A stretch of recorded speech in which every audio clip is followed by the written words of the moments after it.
વિશ્વના સૌથી મોટા લોકશાહી દેશ ભારતમાં લોકશાહીનું સૌથી મોટું પર્વ એટલે કે ચૂંટણી લોકસભાની આ પર્વ ચાલી રહ્યું છે. અને આ લોકશાહીના ચૂંટણી પર્વમાં આપણા ગુજરાતના પનોતા પુત્ર અને દુનિયાના સર્વોચ્ચ લોકપ્રિય નેતા નરેન્દ્રભાઈ મોદી ત્રીજી વાર વડાપ્રધાન બનવા જઈ રહ્યા છે. એવા સમયે આપણી બધાની ફરજ છે કે આપણે સૌ નરેન્દ્રભાઈ મોદીના હાથ મજબૂત બનાવવા માટે ભારતીય જનતા પાર્ટીને આ ચૂંટણીમાં સાથ સહકાર આપી મત આપીએ અને અપાવીએ.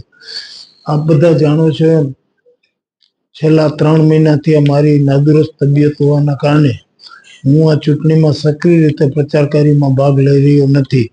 તેથી આ વિડીયો મારફતે મારા મિત્રો, શુભેચ્છકો, કાર્યકરો, આગેવાનો, વડીલો બધાને વિનંતી કરું છું કે 77 જામનગર વિધાનસભા મતવિસ્તાર કે જે મારો કાર્યક્ષેત્ર છે અને ચૂંટણીમાં ભારતીય જનતા પાર્ટીને જીતાડવા માટેની મારી જવાબદારી છે, એ વિધાનસભા મતવિસ્તારના તમામ મતદાર ભાઈ બહેનોને અને મારા આગેવાન કાર્યકરો, શુભેચ્છકો, મિત્રો અને સંગઠનના અને ચૂંટાયેલા સૌ હોદ્દેદારોને ખાસ વિનંતી છે કે આ ચૂંટણીમાં તમે બધા પૂરી મહેનત કરી આપના બૂથમાં વધુમાં વધુ મત ભારતીય જનતા પાર્ટીને મળે અને ભારતીય જનતા પાર્ટીના આપણા લોકસભાના ઉમેદવાર પૂનમબેન માડમ જંગી બહુમતીથી ત્રીજી વાર લોકસભામાં ચૂંટાઈને જાય અને નરેન્દ્રભાઈ મોદીના હાથ મજબૂત બનાવે એવી સ્થિતિનું નિર્માણ કરવા માટે તમે બધા આ ચૂંટણી પર્વમાં ખૂબ ઉત્સાહભેર ભાગ લઈ વધુમાં વધુ મતદાન કરાવો, વધુમાં વધુ મત ભાજપને મળે એવું આયોજન કરો